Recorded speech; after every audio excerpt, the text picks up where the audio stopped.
साम्राज्य न्यूज, सामान्यांचा असामान्य आवाज। महूद येथील वाहतुकीस अडथळा करणारे फलक तसेच दुकानदारांनी रस्त्यावर केलेले अतिक्रमण काढण्याबाबत शनिवारी सायंकाळी पोलीस सूचना देत होते। यावेळी येथील बियर शॉपी चालक पोलिसांच्या अंगावर धावून गेला। पोलिसांना तुम्हाला बघतोच असे म्हणत सरकारी कामामध्ये अडथळा निर्माण केला।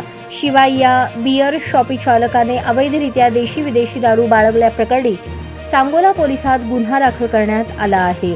याबाबत पोलीस नाईक अंकुश नलावडे यांनी दिलेल्या फिर्यादीत म्हटले आहे की सांगोल्याचे पोलीस निरीक्षक विनोद घुगे यांच्या मार्गदर्शनाखाली शनिवारी सायंकाळी महूद येथे रस्त्यावर आलेली अतिक्रमणे हटवण्यासाठी सूचना दिल्या जात होत्या।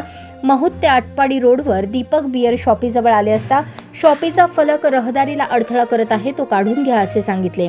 बियर शॉपी चालक अजय दादासाहेब लवटे हा पोलीस कर्मचाऱ्यांना तुम्हाला मी कोण आहे हे माहीत नाही का, बोर्डाला हात लावू नका असे म्हणत पोलिसांच्या अंगावर धावून गेला। पोलिसांना दीपक बियर शॉपीमध्ये अवैधरित्या देशी विदेशी दारूची विक्री होत असल्याची माहिती मिळाली। त्यानुसार पंचांसमक्ष या बियर शॉपीची पाहणी केली असता या ठिकाणी 27,866 रुपयांच्या देशी विदेशी दारूच्या बाटल्या आढळून आल्या। अजय लवटे याच्याकडे परमिटची चौकशी केली असता त्याने कोणताही पास परवाना नसल्याचे सांगितले। या प्रकरणी सरकारी कामात अडथळा निर्माण केला आणि महाराष्ट्र दारूबंदी कायदा कलम 65E प्रमाणे गुन्हा नोंद करण्यात आला आहे।